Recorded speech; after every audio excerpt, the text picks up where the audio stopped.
Welcome to the Deep Dive. We take your curiosity, add a stack of fascinating sources, and distill it all into clear, actionable knowledge. Today, we're plunging into a topic that's both thrilling and maybe a little daunting: the rapidly evolving role of large language models, or LLMs, and AI agents in medicine. We've gathered a fantastic collection of recent research, from systematic reviews on surgical ethics to meta-analyses on diagnostic accuracy, and even a peek into global regulatory frameworks. Yeah, and our mission for this deep dive is to really understand the cutting edge of what these advanced AI systems can, actually do in healthcare.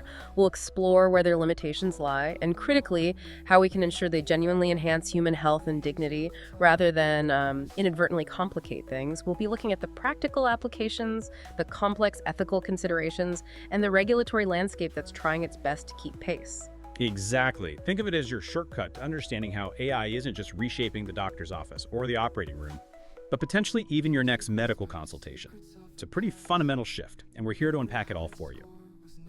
So first off, our sources paint a picture of AI tools moving far beyond simple virtual assistants. We're talking sophisticated systems becoming autonomous agents in their own right, really embedded in complex medical processes. Indeed. LLM-based agents are now being applied across various areas of medicine, and what's truly game-changing is the emergence of these multi-agent frameworks. So instead of just one AI trying to tackle everything, these frameworks let multiple AI specialists collaborate, each addressing different parts of a problem.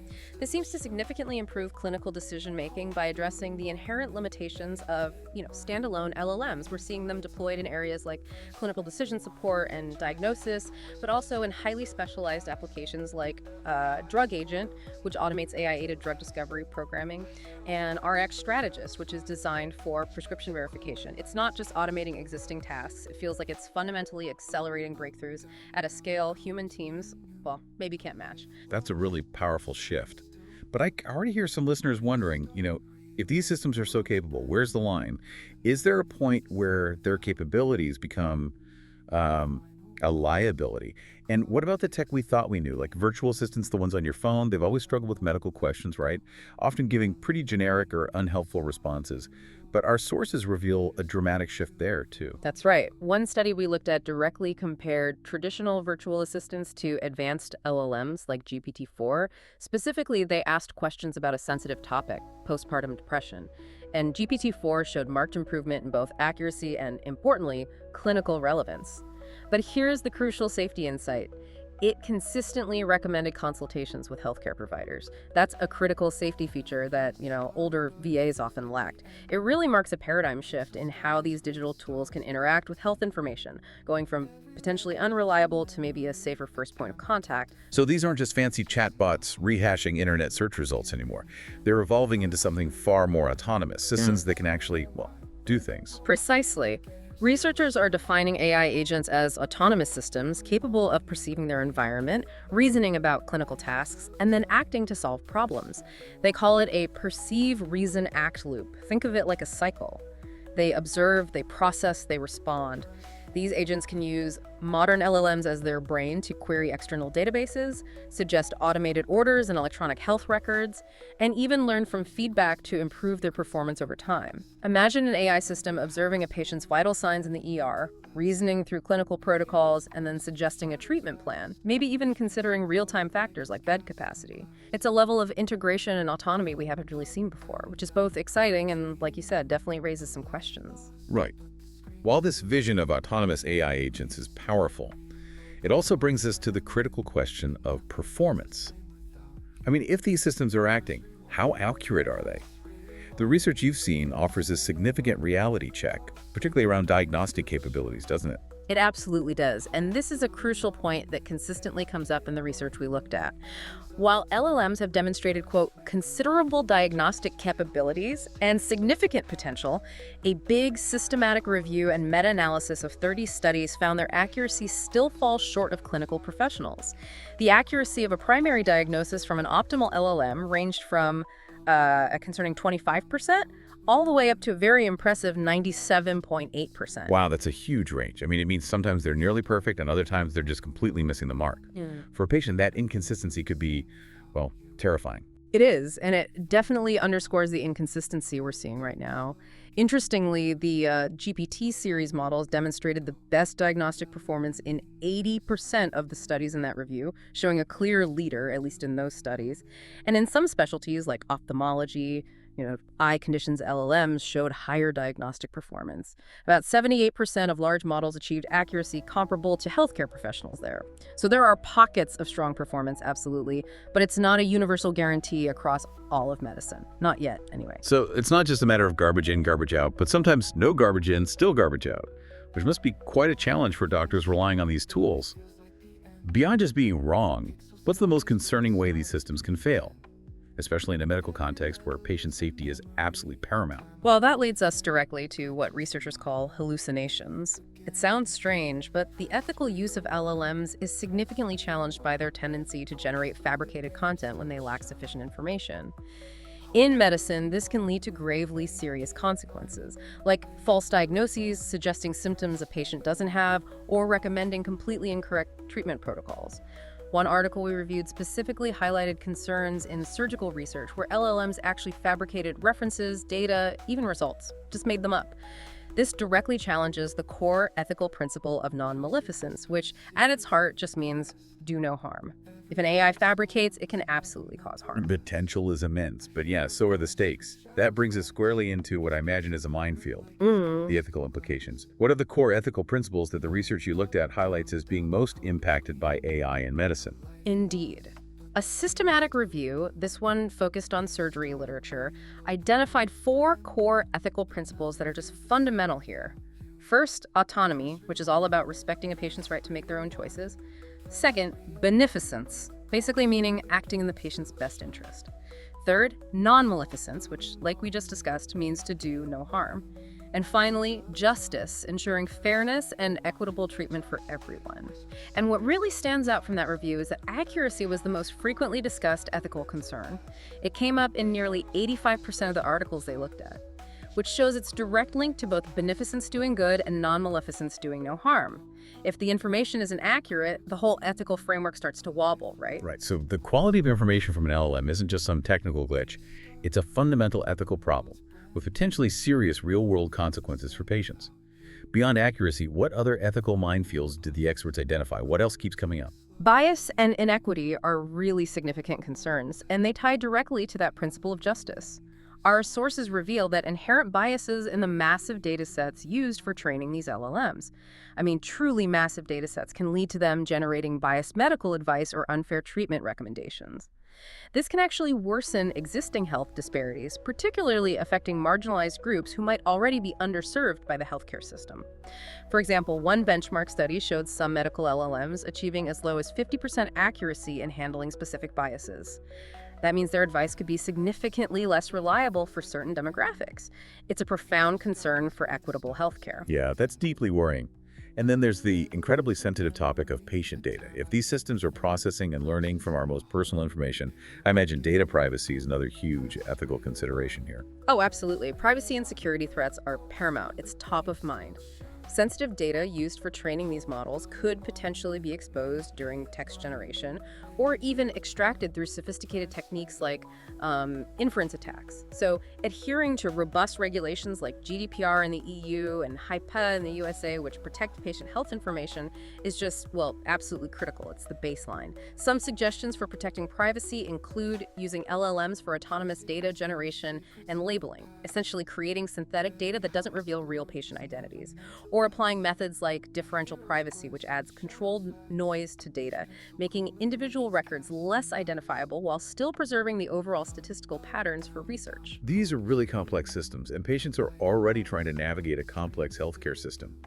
What about a patient's fundamental right to know if AI is involved in their care? Should they be informed? And how deeply, especially when the technology itself can be so opaque? That leads us directly to informed consent, which is just a fundamental aspect of patient autonomy, isn't it? Our sources emphasize that full disclosure of LLM involvement, including both its potential risks and its benefits, should absolutely precede its use in patient care. No question. The challenge, though, is the inherent complexity of LLM technology itself. it can be genuinely difficult for patients to fully grasp the extent and implications of AI use, which could potentially compromise the integrity of truly informed consent. There's even a, let's say, provocative discussion happening about the ethics of delegating the informed consent process directly to LLMs, which, understandably, raises serious concerns about patient trust, privacy, accuracy, and ultimately, who is responsible when things go wrong. It sounds like a lot of these concerns really boil down to understanding how the AI makes its decisions, not just what it decides. That lack of transparency, that black box problem, must be a huge ethical hurdle. That's precisely it. The black box problem, the opacity of LLM's decision-making processes, deeply challenges the ethical principles of justice and autonomy. Patients and healthcare professionals, they need to understand how LLMs derive their conclusions, including understanding the limitations of these models and the specific data they were trained on. Without this, it's just really hard to build trust or even understand why a particular recommendation was made by the system.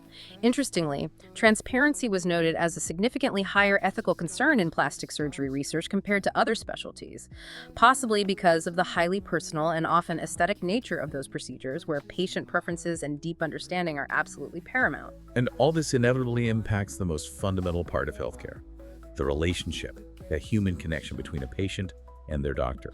Indeed. The use of LLMs, as it stands, has the potential to undermine the patient-physician relationship and compromise patient trust. That's a real risk highlighted in the research. There's a risk of shifting power dynamics, maybe leading to a perception of more impersonal care, reduced face-to-face contact. This is especially significant in contexts like surgery, where the high stakes involved demand a strong, trusting relationship between the patient and their surgeon. The worry is that over-reliance on AI could dilute that essential human connection, maybe moving from a collaborative partnership to something feeling more transactional. Okay, so what does all this mean for the future? Given all these challenges, how do we move forward? How do we safely and ethically integrate these really powerful tools into healthcare without losing the human touch or compromising patient safety? The regulatory landscape must be playing a huge role here, trying to catch up to such fast-moving tech, right? You're right. The regulatory landscape is definitely trying to catch up to the rapid pace of AI development. It's a moving target. Most current regulations for AI in healthcare fall under existing frameworks for software as a medical device, or SaMD. This essentially means software that has a medical purpose, like helping diagnose or treat. But applying these older rules to evolving AI, which can continuously change and learn, presents some unique challenges. What's fascinating here is that we're seeing a clear shift from soft law approaches, like voluntary guidelines, towards more concrete hard law legislation. This is evidenced by things like the EU AI Act and recent draft laws in Brazil, which classify health applications as high risk, demanding much stricter oversight.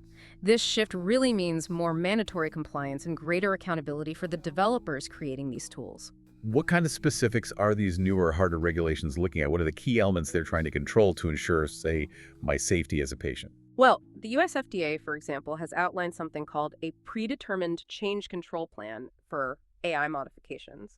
Essentially, this is like a blueprint that aims to ensure if an AI model learns new things or gets updated, those changes are thoroughly vetted and proven safe before they impact patient care, rather than risking unmonitored alterations happening behind the scenes.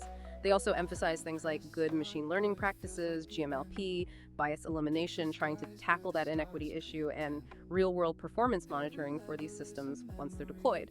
Other countries, like Singapore, have developed comprehensive frameworks too. Their AI Verify, for instance, focuses on core principles like transparency, explainability, safety, robustness, fairness, and accountability. And there are even ongoing discussions, such as with the US-EU Trade and Technology Council, moving towards global regulatory convergence. Recognizing that AI doesn't respect national borders and patient safety needs to be a universal priority. Okay, that makes sense. But beyond just regulation, which is crucial, how do we ensure the human element, the empathy and compassion that are so vital? How do we make sure that isn't lost amidst all this technological advancement? That's a really key takeaway from our sources. The paramount importance of a human-AI collaboration model. Studies consistently indicate that both patients and clinicians overwhelmingly prefer AI to serve in an assistive role, not as a replacement for human doctors. For instance, that healthcare agent framework mentioned in one paper includes a crucial doctor module, that's for human-in-the-loop refinement, and also a safety module for ethical checks, emergency checks, and error checks. This ensures professional oversight and keeps the human expert as the ultimate decision maker. It ensures that critical decisions always have human empathy and judgment behind them. So it's really about making doctors better, maybe more efficient, more informed, rather than just replacing them entirely. This also points to a very real need for changes in how medical professionals are trained, doesn't it? Both now and certainly in the future. Absolutely. There's broad agreement across the research on the critical need to adapt medical education. It has to evolve. This means increasing focus on AI literacy, so doctors understand how to effectively interact with these systems, how to interpret their outputs, and critically, how to identify their limitations and potential for error. They need to know when not to trust the AI. But, and this is just as important, it also means cultivating and emphasizing soft skills, things like empathy, compassion, communication. The idea is that as AI potentially handles more of the knowledge-based, data-heavy tasks, human providers can truly focus more on the uniquely human aspects of care that AI simply cannot replicate, ensuring, a holistic approach to patient well-being. This deep dive has really shown us that large language models and AI agents aren't just fancy new tools. These seem to be transforming healthcare at a really fundamental level. They offer incredible potential for efficiency, enhanced diagnostics, improved access to information, but they also introduce these complex ethical and practical challenges we absolutely must navigate carefully. Yeah, the future of AI in medicine really doesn't seem to be about replacing the human touch, but much more about augmenting it, enhancing it. It's about designing systems and policies that prioritize patient safety above all else, uphold those core ethical principles like autonomy and justice, and foster transparent, trusting relationships between patients and their healthcare providers. It's about leveraging technology to empower, not displace, the human element in care. And as AI's diagnostic accuracy and capabilities continue to advance sometimes, as we saw even matching human experts in specific tasks like ophthalmology, a pretty provocative question emerges, doesn't it? Will trustworthiness in healthcare eventually be defined more by a system's empirical performance, like how often it's demonstrably right, rather than by its human-like transparency or explainability? And maybe more personally, how will you as a patient understand and navigate that potential shift in perception in your own healthcare journey? It's certainly something pretty profound to ponder as these technologies become more and more integrated into our lives. We'd encourage you to stay informed and definitely engage in the conversation about how we can best shape this future together, hopefully for everyone's benefit. That's all for this deep dive into AI and medicine. Thank you so much for joining us.